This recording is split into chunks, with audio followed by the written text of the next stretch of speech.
All right.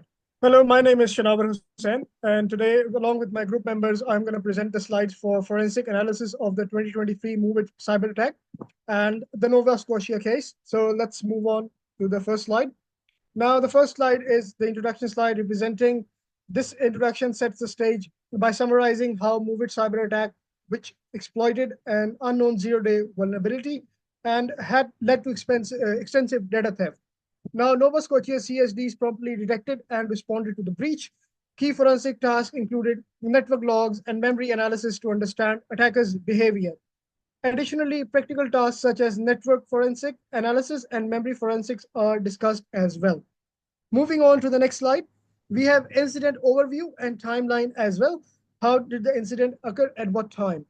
Now, if we move on to this, the breach began on the May 30th, 2023, when attackers exploited a zero-day vulnerability to infiltrate MOVEit transfer system. Nova Scotia CSDs detected the breach on June 1st, and it quickly isolated the system, triggering a comprehensive forensic investigation. Subsequent analysis revealed multiple attack stages, including unauthorized data accesses and exfiltration before system patches could be applied. Moving on to the next one, we have attack vector and exploitation. Now, this slide details how the MOVEit cyber attack was executed. Attackers leveraged a zero-day vulnerability, exploiting a logical flaw within the MOVEit system to bypass authentication mechanism. Once inside, they installed a web shell file that allowed remote command execution and data exfiltration without immediate detection. Now, this approach enabled them to steal sensitive personal and health information from affected system. This exploitation method demonstrates the critical risks posed by unpatched third-party software vulnerabilities as well. Now, I'm going to hand over to my next friend, who's going to explain the further slides. Thank you. Hello everyone, my name is Mohammad Rashid Riaz, student ID 20238105. So I'm starting from the forensic investigation process. In this slide, we explore the forensic investigation process that followed the breach detection. Nova Scotia CSDS acted swiftly on June 1, 2023 by isolating the affected system and preserving both volatile and non-volatile data. Tools like Wireshark, FTK, Ncase, and AutoSY were used for data collection. Indicators of compromise, including unusual user accounts and file paths, were documented. This systematic approach enabled the forensic team to map attacker actions accurately, establishing the foundation for legal and risk management decisions. So now the legal and regulatory implications. The slide explains the regulatory implication of the MOVEit breach. The incident required strict adherence to local regulations such as FOIPOP and PHIA, ensuring that personal and health data were managed appropriately. Immediate notifications were sent to cybersecurity and privacy authorities, which activated a coordinated legal response. The case understood the need of robust data privacy frameworks and swift legal responses, underscoring the necessity of comprehensive data privacy laws in today's digital landscape. Now, moving on to the next one, impact analysis and risk assessment. So, in this slide, we will discuss the impact analysis and risk assessment of MOVEit breach. The cyber attack compromised the sensitive information of millions globally, including nearby 100,000 Nova Scotians. The incident led to the theft of thousands of files containing personal and financial data. The analysis emphasized the need for enhanced risk management, continuous monitoring, and proactive data protection strategies to mitigate future attacks. Now, I will. Uh, Now my next roommate will be explain the further slides. Hi friends, how are you? So my name is Faisal Maksood. So today we are presenting mitigation and future prevention. So basically, we're going to explain about our mitigation and what kind of preventions we can take in future to prevent our data loss. So there are the following key points: immediate action including system isolation and rapid patch, deployment on June 1 and mid-June 2023. Victim support was provided through notification and crediting monitoring services. Mitigation strategies focus on regular software update.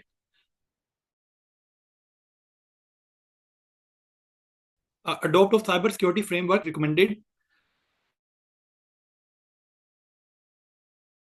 So this slide discusses the mitigation strategies and recommendation preventing future breaches. Following breaches, Nova Scotia CSDS swiftly isolated the affected system and applied security patches, significantly reduced software updates,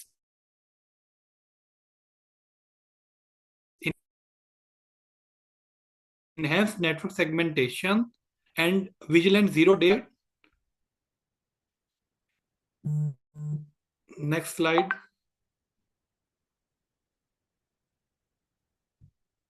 Rashid, next slide. So now we have a next slide, like a practical task network forensic analysis. So we have a key points like a Wireshark used to analyze move with related traffic logs, applied filter, request found proxy tunneling, many connect request to external domain on a port 443, used IP, EDR, filler, monitor internal and external IPs, detect TCP and duplicate, checked malicious IP addresses, no packet but flagged. So in this task, I used Wireshark simulation, how forensic expert trace data leaks for first I applied HTTP filters and noticed suspicious connect request to cloud service often used to duplicate TCP ACK, which can mean data being sent repeatedly. It also checked traffic linked to non-malicious IP SSL TLS session showed that encrypted traffic was rapidly established, which can hide exfiltration. These findings demonstrate how useful Wireshark is for detecting compromised communication and performing indicators for compromise. Slide 10. So this is a practical task 2, memory forensic and malware analysis validity. Simulated analysis using a volatility memory forensic tool, memory dumped collected after moved breach suspected. Process had no signature likely malware. Hex data matched known malware shell code pattern. Registry checked with the print key plugin. Found auto run key. Update checked. Sign for a persistence via DLL injection. Finding support and memory resident malware infection. This slide covers simulated memory analysis using a volatility. I imagined a man file was collected from a system after the process execute located in temp folder, not a typical location. Next, I used malfind and found injected code inside a stealth malware. Finally, I used the print key plugin to check registry entries and found a startup DLL suggestion persistence malware that doesn't appear on the hard drive, making it essential after advanced attack. So further slides are presented by our fourth group member.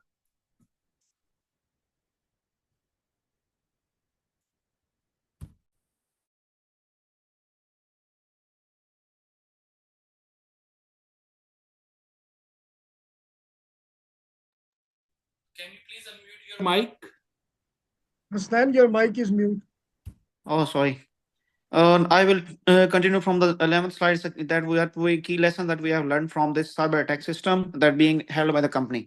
So first of all, the breach revealed critical weaknesses in the third-party software and patch management, its rapid detection and immediate isolations, comprehensive forensic analysis, which is also vital in understanding attacker methods, strong collaboration between cybersecurity teams, law enforcement, legal assessments, and regular authority vulnerability assessments.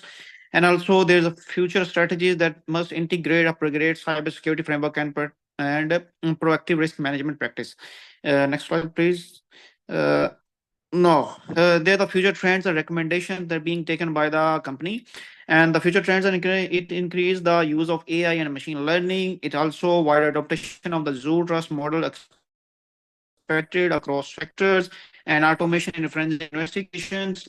investigation of cloud, forensic, and hybrid environment strategies, which is more vital than the others. Future policies must adopt to involve technology and global data, and continuous training and advanced tool deployment are recommended to strengthen cyber defense and ensure resilience. Next one. So now we have conclusions. What we have conclusion when taking from the cyber attack. The conclusion should be according to MOVE, breach highlights the danger of zero-day attacks in third-party software.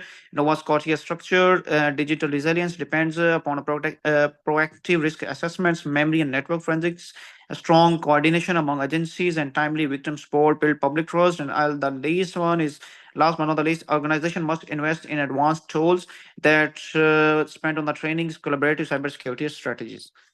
That's all. So at the last, we have references that being attacked.